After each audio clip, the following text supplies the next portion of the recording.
Okay, let's go. Unlocking your business potential, the business model canvas. All right. Before we turn it over to Jack and Doug, we have to go through a couple of slides.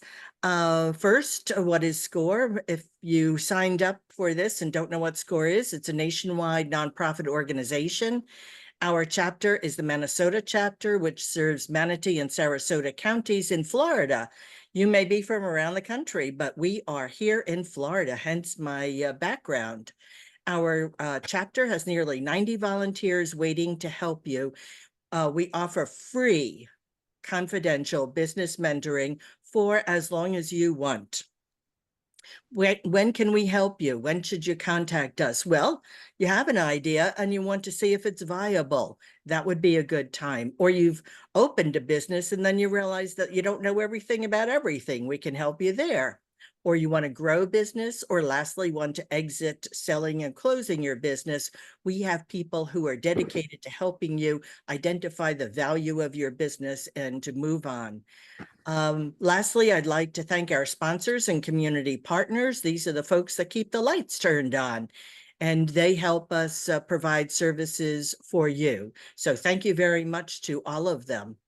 Now, without further ado, I'm going to turn this over to Doug and Jack. And guys, when you want me to advance a slide, just say click or next or whatever magic word you'd like. Good. Okay. Thank you very much, Diane. Unlock your business potential. The business model canvas is a wonderful tool to be used. If we click the slide, Diane, it'll give us some notes here. It's a tactical tool. A lot of people say this is a business plan. It's not a business plan. A business plan is a detailed plan for operating your business. A business plan is typically a tool that's required when you're going for a bank loan, IPO.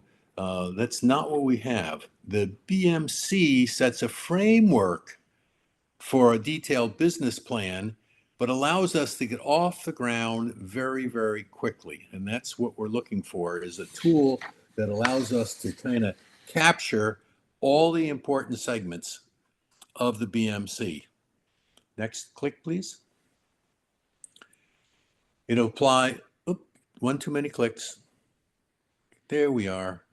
The business model canvas applies to a new business, evaluating and improving existing business. Matter of fact, I have a new client last week. It's a new business, and we're going to start off with exactly this process, the BMC, because they're just going to figure out where their market niche is, how it's going to fit together. I also got a second client, and this is an existing business. The business has been around for 10 years, but now we're going to look at a new owner and how the new owner is going to kind of grasp how to evaluate and improve the existing business. How can we make it more efficient, as well as grasping the business concepts, running the business. It also is an excellent tool for completing the due diligence. There were 9 building blocks in that first one, 9 building blocks that are used, and all of those building blocks really need to be checked when buying an existing business. Again, another client that I'm co-mentoring on, and they are buying an existing business, and we're working on going through these various segments, and it's not necessarily a linear process, but it's still checking all the boxes to make sure that the buyer and the seller know what's happening. An assessment of your existing business before offering to sale, and that's very good. Trying to get a good handle on what your business is and what areas you can improve on, working with your SCORE mentor. All of these processes, the business model canvas, are working with your SCORE mentor. So it's someone you can talk to help you build or evaluate your business. It also can be used for non-for-profit. Non-for-profit, it's used a little bit differently because the revenue stream varies, but still all the business blocks, the 9 basic business blocks are there as you're working with a non-for-profit? Click, please. Click. Yep. There we go. There we go. So what we have here in the business model canvas, broken it down, the core here is the value proposition. That's the core block, number one, the gold one. It's the golden block, so to speak. Then on the right-hand side, 2, 3, and 4 have to do with marketing. That's the marketing side. That's Jack's side of the story. On my side of the story, we'll come back and we'll talk about the light blue areas. And those are more operational activities that we're going to be working with. So now I'm going to turn this over to Jack and work on the right-hand side, those 4 blocks that are critical to setting up our marketing. Jack? Thanks, Doug. Hi, everybody. I'm a career marketing guy, and therefore these 4 segments that I'm going to be talking to you about represent to me kind of essential tasks that each of you, regardless of the status of your business, need to make sure that you are doing correctly, because it's all about communication. You all know what communication is all about. You talk to your friends, your neighbors, you talk to people, sometimes to influence them. In business, you are always influencing them. You want to say the right things that motivate and create the right reaction. We start with this fancy, sometimes confusing block called the value proposition. It sounds kind of fancy. It's really not. It is basically, what communication can we develop with you? We being the SCORE mentors, you being the clients. What communication can we help you develop that is core and fundamental to your business success? You have many things about the business, even if it's only conceptual. You have a pretty good idea in your imagination how you think that business is going to work and operate and thrive. If you have an existing business, you're further down the road where you've got actual evidence of that fact. In both cases, we owe you a time spent to evaluate your communication, even if it's conceptual, as in a brand new business, or if it's ongoing or existing. We need to look at it to see if it truly is doing for you what you need to do. And that is to motivate the people listening to your message to act on it in your favor. So the value proposition deals with things like who we are, or who am I, if you're speaking about a business. Who are we? What are we doing? What's the industry that you're involved in, or the business category? Where are we situated in the business category, and why are we important? And what that means to you is, why are we important to the recipient of our communications? We may think we're important, but until our communications establish in the client agreement with that importance, you're not going to establish and create the necessary motivations for the action that you're seeking. The value proposition takes all of us together as a team through that developmental process. There are some things within the value proposition that I have learned are useful in being able to come to that point where the communications are the way they should be at this point in time in the business. One would be a management tool called the SWOT analysis. That's SWOT, standing for the 4 stages of strengths, weaknesses, opportunities, and risks or threats. SWOT. Don't get worried here. That SWOT is for you to do in its entirety as you proceed through the business model canvas. What I'm after is the S words. What words represent in you your business's strengths, whether it's conceptual or whether you actually have evidence of those strengths? This is what I go after with my clients. I want them to develop what I humorously refer to as a wheelbarrow full of S words that describe your business. You can't have too many, because there's going to be an evaluation process to move them around, to pair them up. We're going to play word games with that S word analysis that you've created to figure out what combinations of words kind of constitute good communication. Once we get through the S SWOT analysis, we're looking for a specific goal in this value proposition. It has a name. It's called a unique selling proposition, USP. It is a marketing term. Hopefully, it's one that you'll become comfortable with that clearly represents the communication that you develop that is uniquely, competitively, uniquely yours. Selling means it is motivating people to do business with you, and the proposition is the format that the words all fall into. Advertising agencies spend their entire existence with clients, helping them discover and use the USP in the promotion of their goods and services. We will do the same thing with you. We will be coming after this word game that we're going to be playing in the value proposition. Click. Diane, if you'll click.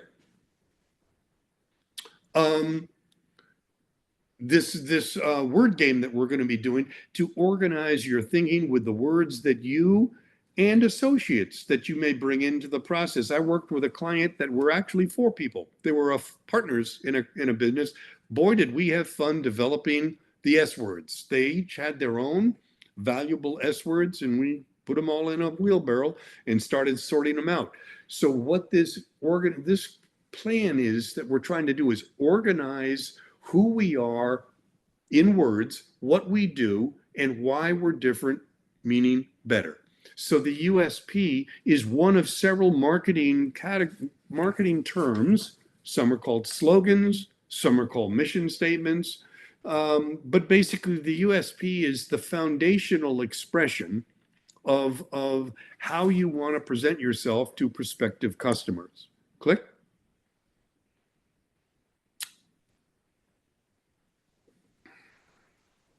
This is the goal, what we're trying to do.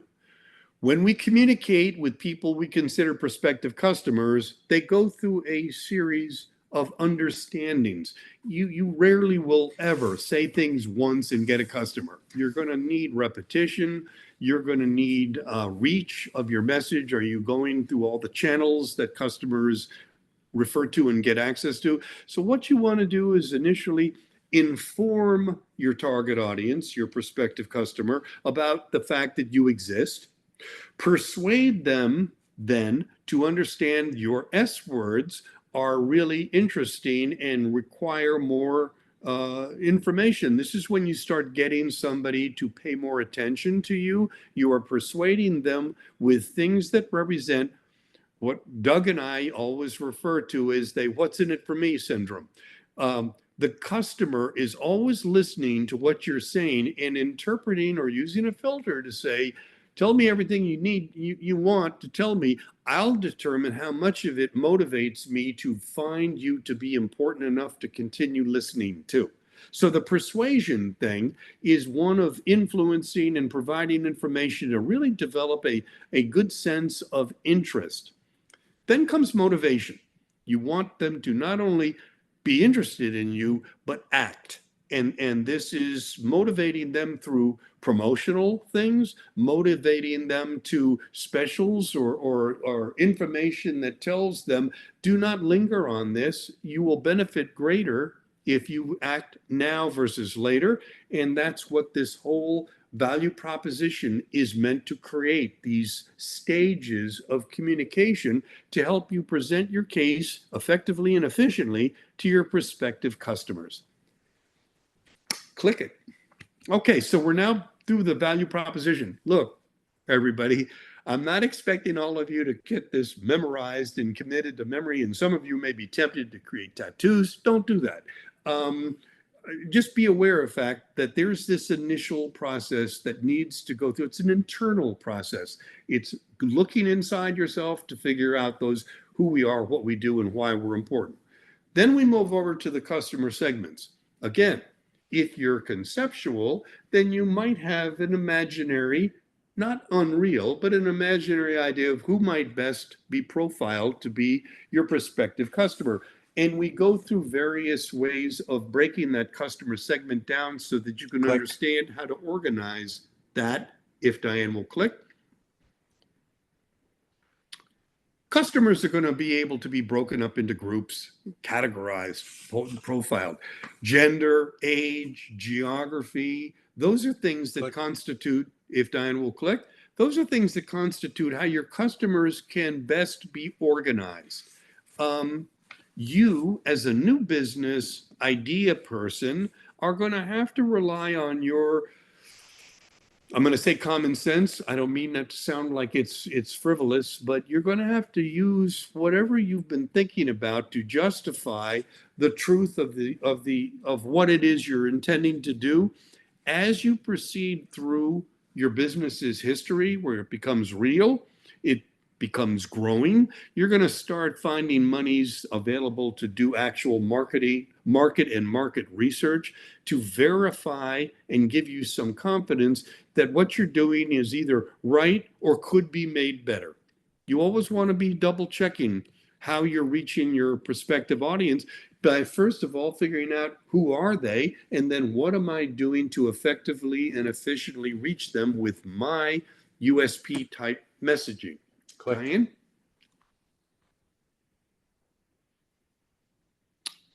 Okay, back to the way you break your customers out.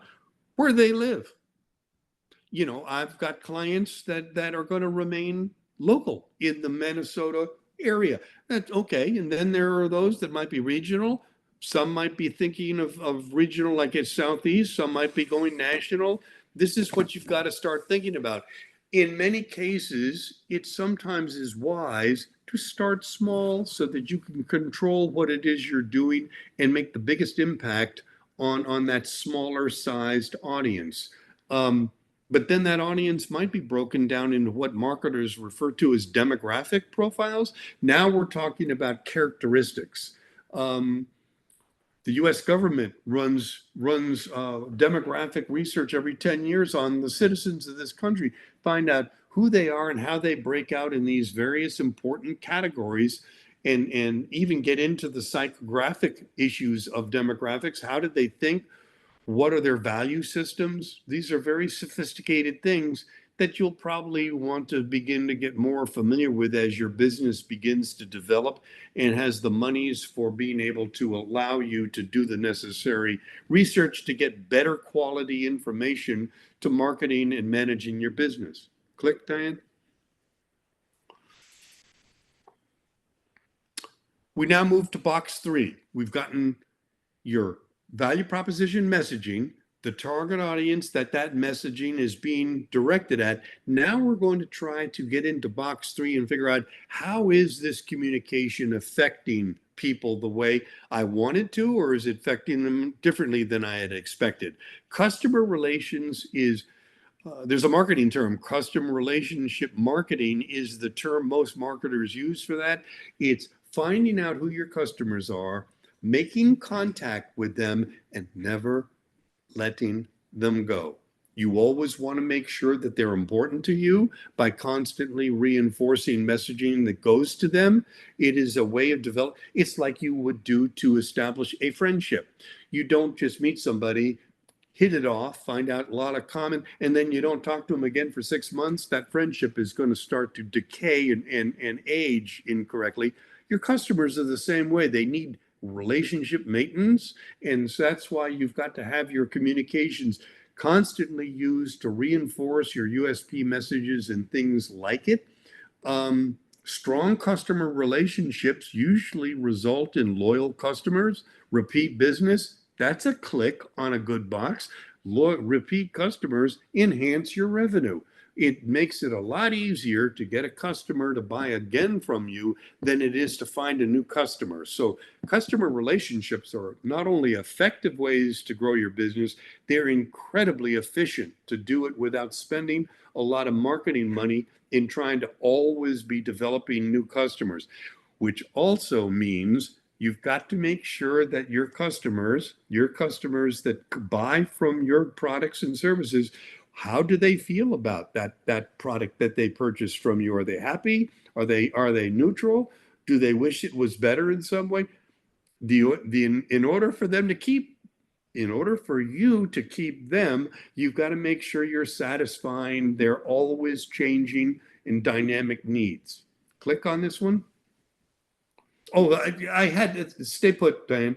Apple and Home Depot are companies that are notorious for being at the top of their game in being able to send out effective messages, create customer loyalty and the relationships, and keep bringing back their existing customers while they continue to present themselves to new target audience categories and bring in new customers to add on to the repeat customers they currently have. Click. Channels is a complicated part, and this is where Doug and I now will have a kind of a sharing of this box number 4. I will start it because we believe that channels are marketing channels in terms of how are we using our communications to reach our customers, reinforce our relationship with our customers. First and foremost, as I read my slide, first and foremost, each and every one of you must look upon your business's website as your vice president of marketing and sales. Even though that title does not belong to anybody in your business right now, your website has that title. It is where you direct all your people to go, all your audience, prospective customers and existing customers, go to the website, because there's where they will receive the encyclopedia of your business, broken out into logical categories. The website is what really generates sales and repeat business by delivering value to the people that are accessing it to understand why it's a good idea, to do business with you. So that's the website. The other part of channels is, what else can we be doing? Well, I have a personal experience with a project that I'm personally working on, where I'm dealing with somebody who is challenging me with, how do you want your message to go out to your prospective audience? I actually have my own project that I'm doing. And so the channels issue is, do I want to use Google Ads? Do I want to get on Facebook? Do I want to access LinkedIn? These are all internet and social media channels that you need to know about and understand what their strengths are that might impact your ability to grow your existing business or to create it if you're, in fact, a business just starting out. So that's the channels story from a marketing standpoint. Website, fundamental, got to have it, and it's got to be done correct. Your SCORE mentor will be a major part of your ability to make sure that that website that either you've created is as good as it can be, or if it hasn't been created, to make sure you understand how to do it correctly with the least amount of time and money. And then the social media thing. How do we send that message out into the internet and social media to find those prospective customers and get them motivated to come visit you and your website and begin doing business with you? That's my side of the channels, and Doug's about to take over and do the other half of the box 4 channels. Before I move into logistical, I want to just back up a little bit on box 1, 2, 3, and half of 4 here. And that is the importance of working with your SCORE mentor. This is not a 1-hour assignment. This is broken into a series of meetings as we walk through. The toughest anchor point here is coming up with that unique selling proposition. Working that could take several meetings to understand and craft what you think is going to be your selling proposition. I say think because as you go through box number 2 and 3, you start to morph it a little bit and redirect it and start changing some of those words so it's more specific to a particular audience. And that is done through communications with your SCORE mentor. And there is no magic formula. I have had clients where I introduced the BMC, used the blank form, explained to them what we were going to do. They went home that weekend, filled the entire thing out, and brought it back all done. End of conversation. Well, that didn't allow us to really improve. So let's start over again and work on crafting the words. I quite often co-mentor with Jack because he's the marketing guy. I'm an operationals guy. I'm a builder, and that's my background. So I'm more on the logistical side of getting things done. Click, please. Click. There we go. And we got to go back one. Back one. There we go. So I'm on the blue panels here. And if I was to number them, they would be the key activities, the key resources, the key partners, the revenue streams, and the cost structure. But I go more of the shotgun approach on this, where Jack was a little bit more linear with his, and you could back up at any time to improve your USP and then go through again and look at your marketing segments and look at your customer relationships and your channels, because you're going to refine that. You're going to refine that so that you're getting the best return for your buck in marketing. Over here, this can be kind of brainstormed as we look at it on the blue activities. And I tell my people, we'll start with key activities, but if we come up with something that doesn't belong there, it belongs in another box, then pencil it in. Work in pencil. Or if we're working on a Word format, then work in Word and just keep on saving each copy. So we're going to go to the next slide. Key activities. I said we're going to start in the upper corner here. What are your core competencies? What is it that your business does that is core to the business? Areas to consider. Operations and production. Do you do operations and production? Is that what your core business is? Are you a manufacturer, in other words?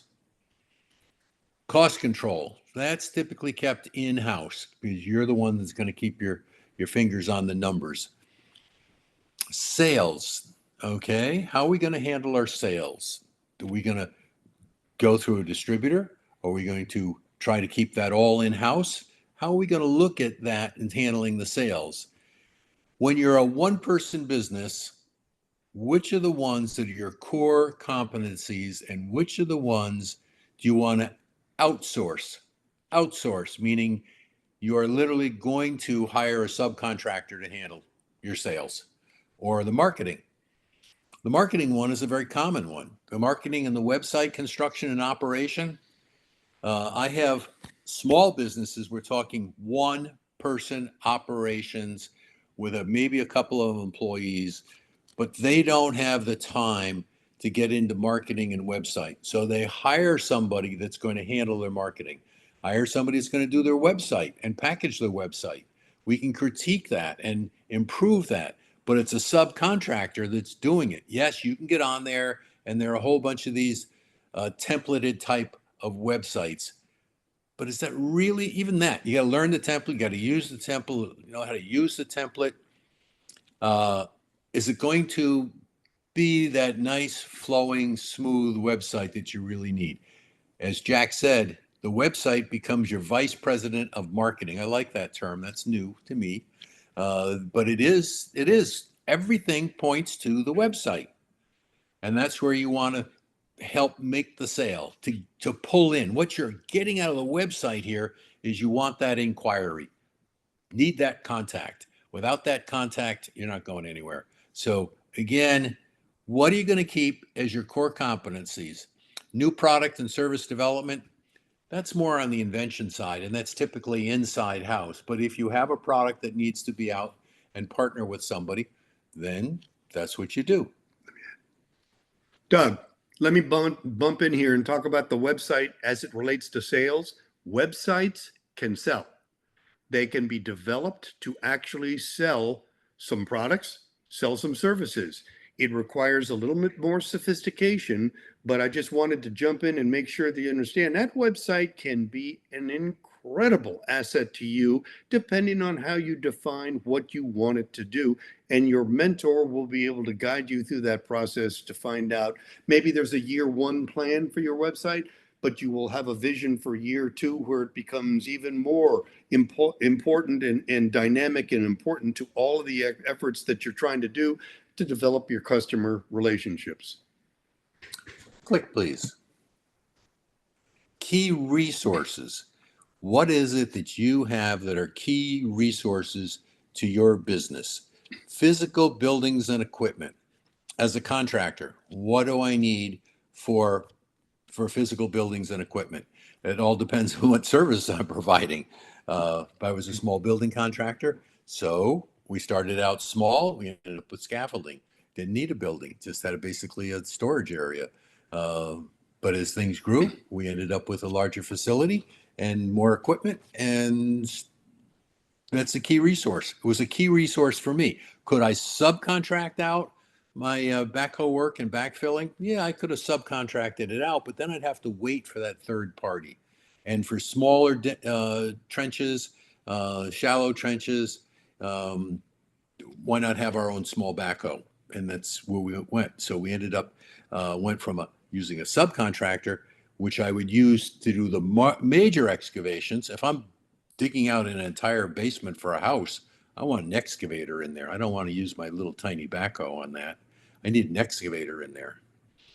Financial investment, line of credit is very important. You know, people go into this new business and quite often they don't think about what their credit score is. Your credit score is so important. One of the things you want to be working on constantly is your credit score. What are the financial people going to look at here? So having a line of credit, investment line, that becomes a resource. Intellectual property. Boy, that's what comes to mind is Corning Glass, and the intellectual property. They have a whole department that just checks on intellectual property and violations of their patents and trademarks. I was quite impressed when I met the manager of that department. It's money for them. It's very important. It's a key resource for Corning are all of their patents and trademarks. Technology as a key resource. If you have a unique technology that you're working with, absolutely, that's a key resource. And human resources, the people in your business and how you treat them and what they believe in you and your organization are absolute key resources. And I've seen this developed. There's a lot of small businesses where they literally bring, without making them partners, but bring them into the decision-making process. Ask for improvements, how we can improve processes. Our human resources are absolutely critical. Click, please.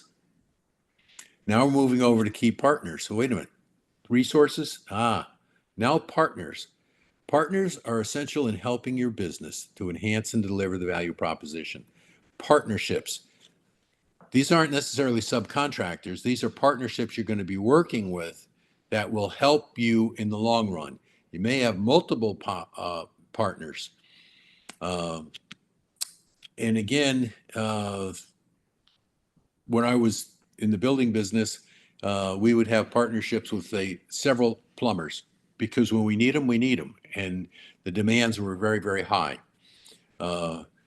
Partnerships are essential, absolutely. People you can rely on to deliver to support your business. Vendors can be super. They want to push their product. They want to push more product, and they'll help you with market research. Financially, they'll help you with market research. Let you better understand what's in your market. Marketing support. Now we're talking about ka-ching, money that could be used for marketing support. You see this all the time in supermarkets when they're pushing products. There's marketing support to push that. Employee training. So now if you have a technical specialty and you're bringing in new employees, your vendor might be able to provide you with employee training. Just-in-time inventory. Just-in-time inventory means I don't have it in the store. I think the biggest example of that is these drugstores today. You go into CVS or Walgreens, and there's nothing in the back room. It's on the shelf. And as soon as something's taken off the shelf, click, another one's ordered. Ace Hardware is the same way. There's no backup. Everything's on the shelf, just-in-time inventory that comes in. Well, that requires a key partner that's going to be able to deliver whatever product you want in just-in-time inventory. Where'd we get in trouble recently was chip manufacturers. We couldn't build cars because we didn't have chips. Just-in-time inventory. They were counting on those chips coming on a regular basis, and when the things ground to a halt, car production ground to a halt. An alliance between businesses serving the same segment. non-competing products. So in the pet stores, you could work with veterinarians, but you'll see a groomer inside of a pet store. It's actually a separate organization. They may even have a boarding kennel assigned to it. So a nutritionist that's available for your pets without actually being an employee of the store. So it's an alliance between businesses that help each other. The support team, key partners. This support team is absolutely critical, I believe, to understand your support team, and you just can't do it all by yourself. Your accountant to me is critical in the way you set your business up, how you operate your business. They may not be your bookkeeper. Your bookkeeper could be someone you hire. It could be somebody on staff. It could be an hourly employee. That's different than an accountant that's going to help you structure your accounts and structure your finances so you pay as little taxes as possible, keep you out of jail. Lawyers. I put my accountant first because my accountant was really influential in trying to set up whether I was a C Corp or an S Corp. As I moved through various businesses, it was my accountant that said, Doug, you need to be a C Corp for this development, for this project, because there are certain laws. So I would then turn to my lawyer and say, Bill, I need to have a C Corp set up. He said, give me a name. I'll get it all packaged for you. The banker. Absolutely. A banker who knows you. One of the things we say when people are starting up a business, have a relationship with the bank, some type of relationship, the one where you've carried your mortgage. I had a client and they were upside down because they didn't manage their business well. And yet I couldn't believe they had a mortgage and a car payment. They always kept up with their bank, but their financial statements for their business were terrible. Nobody should have taken a risk on it. You know what? Their banker took a risk on it because they were consistent with their car payments, consistent with their mortgage payments, and they figured they'd be consistent as a construction company. Wasn't around long enough to know how that actually came out, but it wasn't a good picture in my family and friends to be supportive. Having family and friends as a support team, absolutely. People will give you the support, give you the nod. That doesn't mean dollars necessarily, but it could be a source for some initial financing. But family and friends as a support team, absolutely. Things you can actually bounce off of them and respect what they're going to tell you. Most important is your SCORE mentor. SCORE mentor, because that's what's going to help you steer through and ask the tough questions. We don't make any decisions. SCORE mentors will not make a decision. I'm sorry, that's not our job. Our job is to bring up the various variables for consideration, the alternatives for consideration. You need to do the homework to decide where you're going to go with your business. But it's great to have someone constantly questioning. It's not a negative question, it's a positive question. How can we improve this statement? How does this look? You're going to the bank? Well, let me look at your financial statement to see. Let me bring in a co-mentor who has got financial experience for loans. We've got one I use, and I'll bring him in because he's an ex-banker. He knows what people are looking for. So our support team from SCORE can be not just the team leader, but co-mentors as part of that. I got enough couple minutes here, so I guess I got to go click. Got to go click. There. Jasmine has a question. How do you establish these partners for a nonprofit when it's in the startup phase and you have no money to give? The non-for-profit, okay, sometimes we have to look carefully when you say you're going to start up a non-for-profit and find out what the criteria is. It's very important. Not my specialty, non-for-profits. My area is construction, but we have SCORE mentors that have actually worked with non-for-profits and trying to set them up. So that would be, not trying to dodge the question, I would have to refer that to a co-mentor. Or to refer it to me, because I would say to that nonprofit person, What's the value proposition tell you about who you are, what you're doing, and why you're important? Who's the target audience for your nonprofit?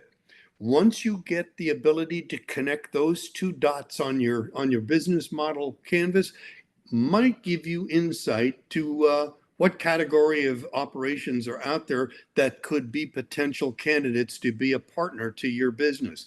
Go back to the original BMC. Those two segments could provide you with the background information to clarify your thinking on where can I go to establish effective relationships. By the way, joining groups with similar missions in association, uh, find out who else is out there in addition to your nonprofit that's doing similar things. And is there an umbrella organization that they all belong to? Be a member of there and start networking. One of those blue boxes down the bottom, thank you, Jack, was the revenue stream. And that's to look how the money's gonna flow into the business. Transactional sales. Transactional sales they're simply ka-ching at the register. Every time you go to the supermarket, it's transactional sale. Reoccurring sales. Are you going to package it up to subscription? The most common one that just gets me now is all of the software people now have your subscription. You can't buy a copy of Quicken. It used to be buy a copy of Quicken.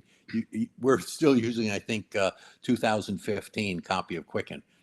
But if I would go to a new one, then I'm into a subscription system. My Microsoft 365, that's what I'm stuck with. I can't buy a copy of Word. I now have to get into the subscription. They know every year that's coming in. That's coming in. Membership fees. Hey, that's Costco. Membership fees. Matter of fact, membership fees on Costco is their largest revenue producer. Membership fees. Usage fees like UPS, when you're actually mailing a package, you're using their service. Lending, leasing payments over time. Again, looking at recurring sales. Click, please. I think I'm just going to go over this quickly. Fixed costs, these are things that we look at, and variable costs when we start looking at our cost structure. That's a box by itself. Fixed costs that are not dependent on the level of goods or services provided. The cabinet shop, to me, is a perfect example. The cabinet shop, you have to have all that manufacturing. You have to have the table saws. You've got to have all the equipment to crank them out and to finish them and stain them and all of that. And you haven't built a single cabinet.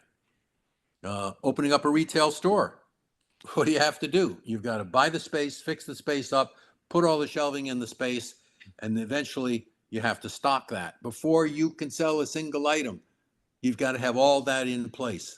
But the hardware portion of that is the fixed cost. Variable costs vary with the level of goods and services produced. So as we move into this, next one, please. I want to talk a little bit about down here in the cost structure.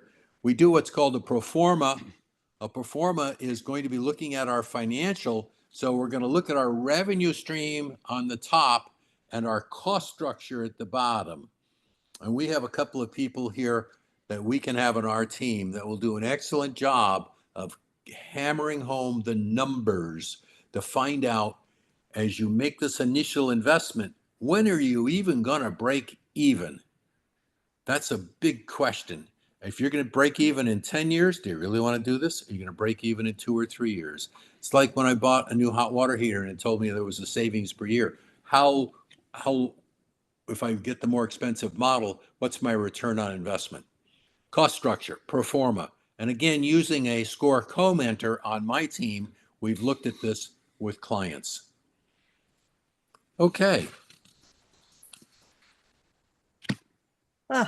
Are you guys exhausted? What a Well, as a matter of fact, I want to circle around and do a summary if you don't mind. okay. The business model canvas is an exercise. It is developed, and broken out into chapters. You're saying, well, why do I have to do this? Says some people, most people. And I would say the two biggest outcomes of a completed, updated, current, factual business model canvas is you're now ready to produce a business plan. That document is very valuable especially to Doug's point about who's your banker? the person you might be going to for existing or future financing, the business plan is going to be the document that they want to read from you. The business model canvas are the chapters in your business plan. But there's also a smaller document that might precede the business plan, and that's the marketing plan. What do I need to do to make sure that I'm doing everything I can to maximize the revenue at this point in time?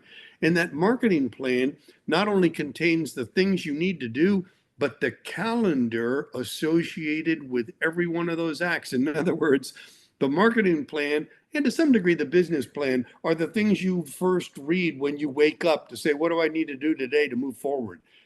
They are essential documents to helping you manage your time and energy and money to making sure you're getting the best benefit for the time and money that you're spending. The business model canvas is essential to you getting those two documents up and going and represent the best quality product that you can produce. Thank you, Jack. You just led into what I was going to say, which is, guess what the topic is next week? It is a business plan. If you like this webinar, you will get a link to sign up for next week's webinar on the business plan. Later in the month, we have a wonderful presentation on, can I make money from my business idea? And that will be another way of saying what Jack is, can I break even? Can I make money from my idea? I can't impress upon you, and the gentlemen, Doug and Jack, have done this very well, the need for a SCORE mentor. We are free. We come with a variety of backgrounds. As they said, if we don't have the specific expertise that you're looking for, we bring in co-mentors to help supplement that. Very often I'm brought in to help with social media and website design. And Jack's point of the website being the core is very important. That is the first place that we start. If you don't have a good website, it doesn't matter, because people will be going to it and they'll leave without buying your product. So very, very important. Thank you, guys. You did a wonderful job. I encourage you all to go to score.org/Minnesota. If you do not currently have a mentor, please go there. There's a big old button that says request a mentor.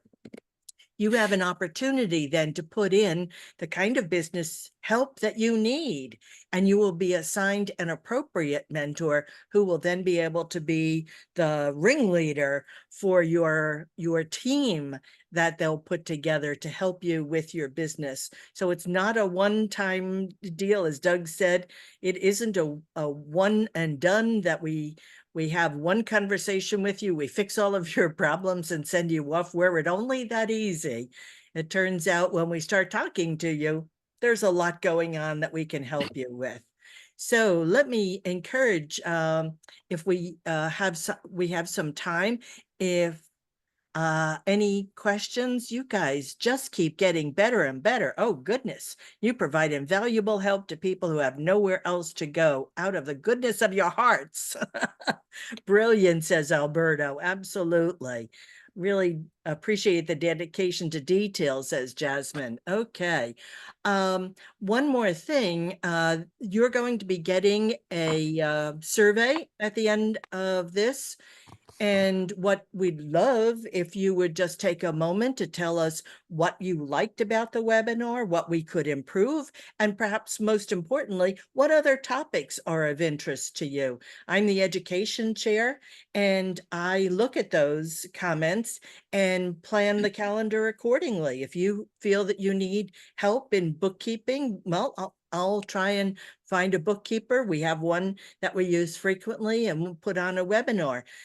If you have a SCORE mentor, they'll be able to point you to where all of our recorded webinars are. We have an inventory, a library of over 250 recorded webinars that we could point you in the direction of. So please fill in this survey.